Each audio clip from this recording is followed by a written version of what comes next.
Innal hamdalillah nahmaduhu wa nasta'inuhu wa nastaghfiruhu wa natubu ilaih wa na'udzu billahi min shururi anfusina wa min sayyiati a'malina man yahdihillahu fala mudilla lahu wa man yudlil fala hadiya lahu. Asyhadu an la ilaha illallah wahdahu la syarika lah wa asyhadu anna Muhammadan abduhu wa rasuluh la nabiyya ba'dah amma ba'd. Faqad qala Allah jalla fi 'ulah ya ayyuhalladzina amanu ittaqullaha haqqa tuqatih wala tamutunna illa wa antum muslimun. Allahumma salli wa sallim wa zid wa barik wa an'im ala hadzal nabiyil karim Muhammadin wa ala alihi wa ashabihi wa atba'ihi ila yaumiddin. Ma'asyiral muslimin wa zumratal mu'minin rahimani wa rahimakumullah ajma'in. Allahu Jalla wa Ala di dalam kitabnya yang mulia telah memperingatkan kita tentang siapakah musuh yang nyata bagi setiap kita. Allah Jalla wa Ala berfirman di dalam surat Fatir ayat yang ke-6, Inna syaitana lakum aduwwum fattakhidhuhu aduwa innama yad'u hizbahu liyakunu min ashabis sa'ir. Sesungguhnya syaitan adalah musuh bagi kalian, maka perlakukanlah dia sebagai seorang musuh. Sesungguhnya ia menyeru dan mengajak para pengikutnya untuk menjadi bagian daripada mereka penghuni neraka sa'ir. Allah Jalla wa Ala juga menjelaskan kepada kita bahwa syaitan dan bala tentaranya di dalam menipu dan memperdaya umat manusia, mereka memiliki banyak khutuat, mereka memiliki berbagai macam hamazat, ada langkah-langkah, ada banyak tipu daya, ada banyak bujuk rayu dan bisikan-bisikan jahat yang akan dimasukkan oleh syaitan dan bala tentaranya ke dalam dada-dada manusia. Allah berfirman di dalam surat Al-Baqarah ayat 167, Ya ayyuhan nasu kulu mimma fil ardi halalan tayyiba wala tattabi'u khutuwatis syaitan innahu lakum aduwwum mubin. Wahai sekalian manusia, makanlah apa yang ada di permukaan bumi yang halal dan yang baik, dan janganlah kalian mengikuti langkah-langkah syaitan. Sesungguhnya ia adalah musuh yang nyata bagi kalian. Allah juga memperingatkan kepada mereka orang-orang yang beriman di dalam surat An-Nur ayat 21, Ya ayyuhalladzina amanu, wahai orang-orang yang beriman, la tattabi'u khutuwatis syaitan, jangan kalian mengikuti langkah-langkah syaitan, jangan kalian mendengarkan bujuk rayu dan tipu daya syaitan. Wa may yattabi' khutuwatis syaitan fa innahu ya'muru bil fahsya'i wal munkar. Barang siapa yang mengikuti, yang mendengar bujuk rayu dan tipu daya syaitan, maka sesungguhnya syaitan itu mengajak kepada perbuatan keji dan mungkar. Kaum muslimin wa ibadallahil mu'minin, Al-Imam Ibnul Qayyim Al-Jauziyah rahimahullah di dalam kitabnya Al-Fawaid menyebutkan kepada kita beberapa trik, langkah dan cara yang akan digunakan oleh syaitan untuk memperdaya, untuk menipu, untuk menyesatkan anak cucu Adam. Beliau rahimahullah berkata, hendaknya setiap yang memiliki akal ia mengerti dan paham bahwa syaitan dapat menipu dan memperdayanya dengan beberapa cara berikut ini. Yang pertama, at-tazayyudu wal israf. Syaitan akan menipu dan memperdaya manusia dengan sikap berlebih-lebihan dan melampaui batas. Yang kedua, al-ghaflah. Syaitan dapat menipu dan memperdaya manusia dengan menjerumuskan mereka ke dalam kelalaian dan kelengahan. Yang ketiga, syaitan akan menipu dan memperdaya manusia dengan menyibukkan mereka pada perkara-perkara yang sama sekali tidak mendatangkan manfaat dan maslahat bagi manusia. Kaum muslimin, bapak-bapak, saudara-saudara, jamaah salat Jumat yang dimuliakan oleh Allah Subhanahu wa taala. Langkah pertama di dalam faedah yang kita nukilkan ini, syaitan menipu dan memperdaya manusia dengan sikap berlebih-lebihan dan melampaui batas. Ketahuilah kaum muslimin, Allah tabaraka wa taala telah menjadikan banyak sekali perkara-perkara yang mubah diperbolehkan bagi kita dikerjakan tidak mendapatkan pahala, dan apabila ditinggalkan pun tidak akan mendatangkan dosa. Di antara perkara-perkara mubah adalah makan, minum, tidur, dan yang lain-lainnya. Syaitan akan menipu dan memperdaya kita melalui sikap berlebih-lebihan dan melampaui batas. Ketika dia mencoba menipu dan memperdaya kita dengan perkara-perkara yang haram, ternyata manusia tidak tergiur, manusia tidak tertipu dan tidak terpedaya, tidak termakan oleh bujuk rayunya. Maka bukan berarti syaitan akan pergi meninggalkan hamba tersebut dan berputus asa dari menyesatkannya. Syaitan tetap akan mendekatinya. Syaitan akan tetap menipu dan memperdayanya. Syaitan masuk melalui perkara-perkara yang diperbolehkan. Syaitan menjerumuskan dia dalam sikap berlebih-lebihan dan melampaui batas. Berlebih-lebihan dalam makan, dalam minum, dalam tidur, dan melampaui batas di dalam perkara-perkara tersebut.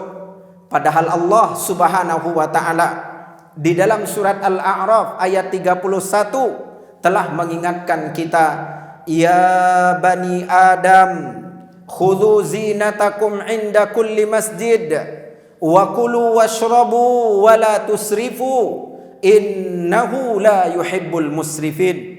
Wahai anak cucu Adam, ambillah pakaian terbaik kalian, ambillah perhiasan kalian setiap kali kalian datang ke rumah Allah. Setiap kali kalian datang ke masjid, makanlah, minumlah, namun jangan kalian berlebih-lebihan. Sesungguhnya Allah Jalla wa'ala tidak suka dengan orang yang berlebih-lebihan.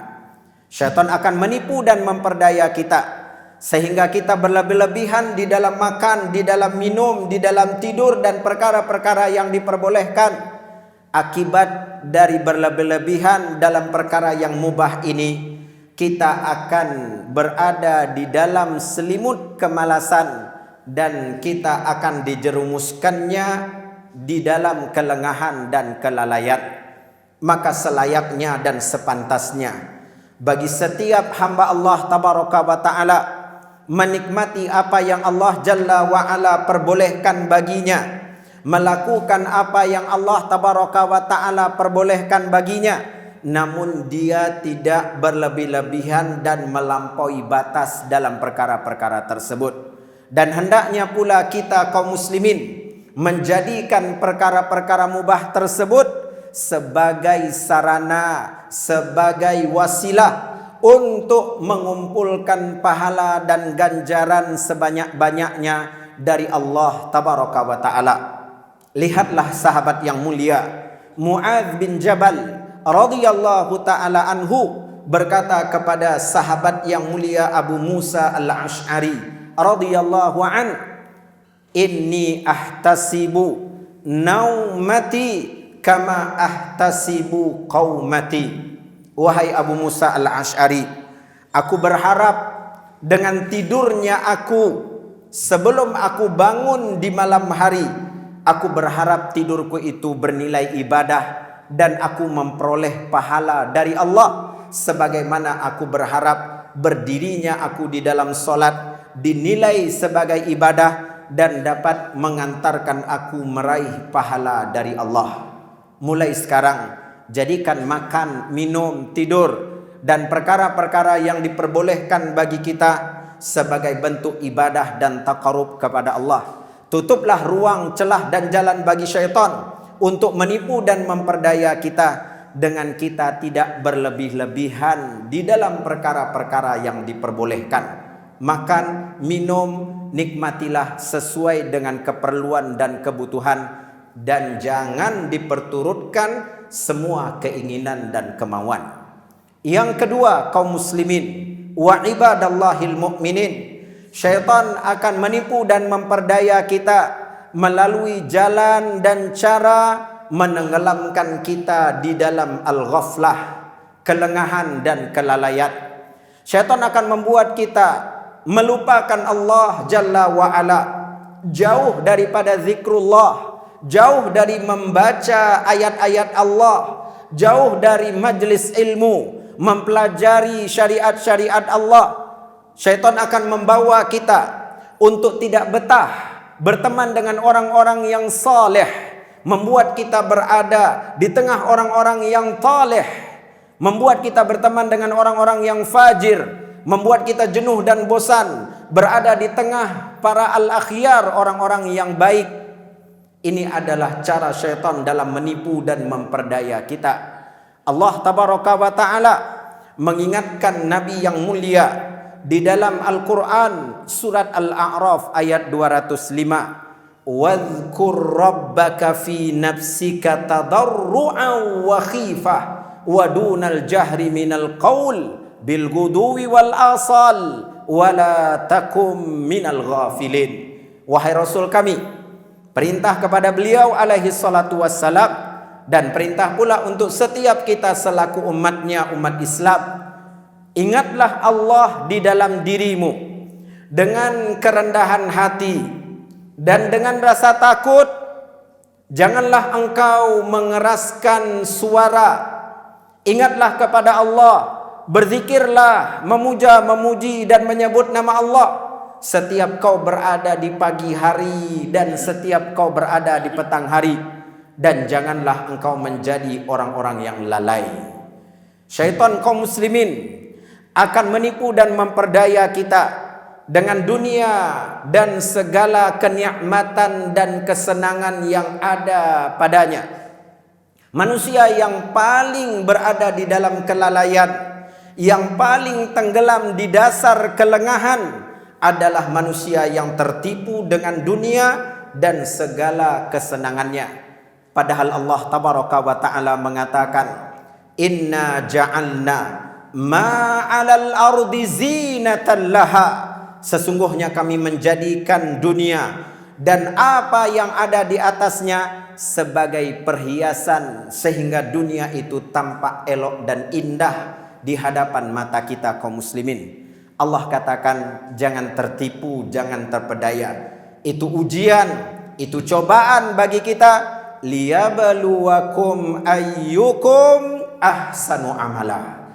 Allah ingin melihat siapa di antara kita yang paling baik amalannya. Ambillah dari dunia sebatas keperluan dan kebutuhan kita. Jangan diperturutkan keinginan dan kemauan serta bisikan nafsu dan syahwat yang ada di dalam diri kita. Dunia Allah tabaraka wa ta'ala ciptakan sebagai sarana, sebagai wasilah bagi kita untuk dapat mendekatkan diri kepada Allah Jalla wa Ala, untuk kita mempersiapkan diri di dalamnya segala bekal untuk menghadap Allah Jalla wa'ala. Kaum muslimin wa ibadallahil mu'minin, untuk mengobati kelalaian dan kelengahan, yang pertama, jangan tinggalkan zikrullah. Selalu mengingat Allah, selalu menyebut-nyebut nama Allah, karena itu yang akan membuat kita selalu menyadari Allah Jalla wa'ala adalah pencipta kita dan kita adalah makhluknya. Orang yang telah melupakan Allah, maka dia akan lupa akan segala-galanya. Yang kedua, hendaknya kita banyak-banyak berdoa kepada Allah, meminta memohon kepada Allah agar Allah selalu membimbing dan menuntun kita, agar Allah tidak meninggalkan kita walaupun dalam satu kedipan mata, agar Allah tidak menelantarkan dan membiarkan kita. Selalu banyak-banyak berdoa kepada Allah. Yang ketiga, selalu hadir di majlis ilmu. Dengan hadirnya kita di majlis ilmu, kelengahan dan kelalaian akan tersingkapkan dan terjauhkan dari diri kita. Hati kita akan selalu ingat kepada Allah. Hati kita akan selalu mengenal syariat-syariat Allah. Kalau kita tidak sibukkan diri kita dengan ketaatan kepada Allah, pasti syaitan akan datang menipu dan memperdaya kita untuk sibuk dengan kemaksiatan-kemaksiatan kepada Allah. Nas'alullah salamata wal afiyah. Kemudian kaum muslimin, agar kita tidak berada di dalam kelengahan dan kelalaian, selalulah selektif di dalam memilih teman dan kawan. Selalu memperhatikan lingkungan yang kita berada padanya. Berteman dengan orang-orang yang jujur dalam mencintai Allah Tabaraka wa Ta'ala akan selalu membuat kita berada di dalam keberhati-hatian, berada di dalam kewaspadaan, senantiasa membuat kita siaga dan waspada untuk tunduk dan patuh kepada Allah Jalla wa'ala, untuk selalu berhati-hati agar tidak melanggar dan melabrak batasan-batasan yang Allah Tabaraka wa Ta'ala telah tetapkan. Kaum muslimin wa jama'atul hadirin rahimani wa rahimakumullah ajma'in. Adapun yang ketiga, syaitan akan menipu dan memperdaya kita dengan menyibukkan kita pada perkara-perkara yang tidak berguna dan tidak bermanfaat bagi kita, bahkan mendatangkan banyak madarat, mendatangkan banyak bencana dan menjadi sumber dosa bagi kita. Rasul sallallahu alaihi wasallam telah bersabda, min husni islamil mar' tarkuhu ma la ya'ni. Di antara tanda baiknya keislaman seseorang, dia mampu meninggalkan perkara yang tidak berguna dan tidak bermanfaat baginya. Sibukkan diri kita dengan perkara-perkara yang bermanfaat, dengan perkara-perkara yang akan mendatangkan kebahagiaan dan kemaslahatan akhirat. Dan jangan tertipu dan terpedaya dengan perkara-perkara yang zohirnya baik buat kita, padahal telah banyak membuat waktu kita terbuang sia-sia. Kaum muslimin wa ibadallahil mu'minin, pada masa-masa seperti saat ini, tiga perkara yang telah kita sebutkan tadi memberi ruang yang sangat lapang dan longgar bagi syaitan untuk menipu dan memperdaya kita. Hendaknya kita berhati-hati dan waspada. Janganlah kita membiarkan syaitan menipu dan memperdaya kita, apalagi membiarkan syaitan menjadi teman dan sahabat karib bagi kita. Man lam yu'adzib syaitanahu fid dunya, azzabahu syaitanuhu fid dunya wal akhirah. Orang yang tidak pernah melawan, tidak pernah menyiksa atau mengalahkan syaitannya di dunia, maka sesungguhnya syaitan itu akan mengalahkan dia, akan menyiksa dia pada dunianya dan akhiratnya. Fa'tabiru ya ulil absar la'allakum tuflihun.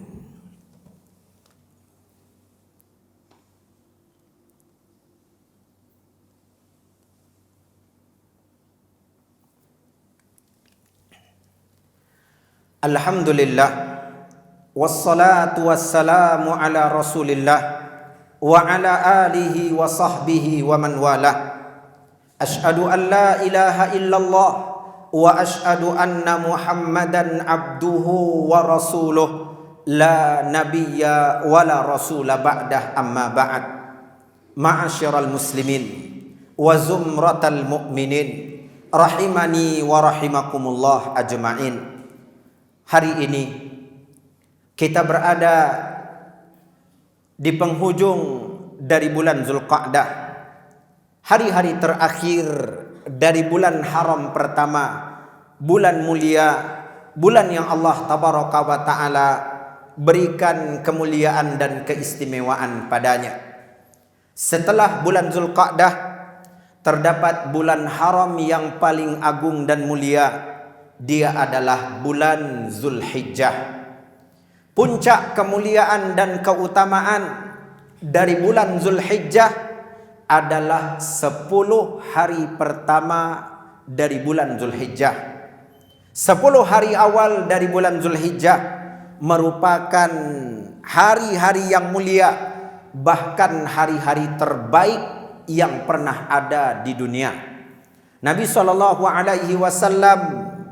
menyebutkan tentang kemuliaan dan keutamaan dari 10 hari awal bulan Zulhijjah. Ma min ayyamin al-amalu salihu fiha ahabbu ila Allah min hadhil ayyam, yakni ayyamul ashar. Tidak ada amal saleh, apapun bentuk amal saleh tersebut, melainkan akan lebih dicintai di sisi Allah ketika dikerjakan pada hari-hari tersebut, yakni 10 hari awal dari bulan Zulhijjah. Para sahabat bertanya, "Ya Rasulullah, walal jihad fi sabilillah?" Apakah pahala jihad di jalan Allah tidak dapat mengalahkan kehebatan dan kemuliaan amal saleh yang dikerjakan di 10 hari dari bulan Zulhijjah? Apakah pahala jihad tidak dapat mengalahkan keutamaan amal soleh di 10 hari pertama dari bulan Zulhijjah?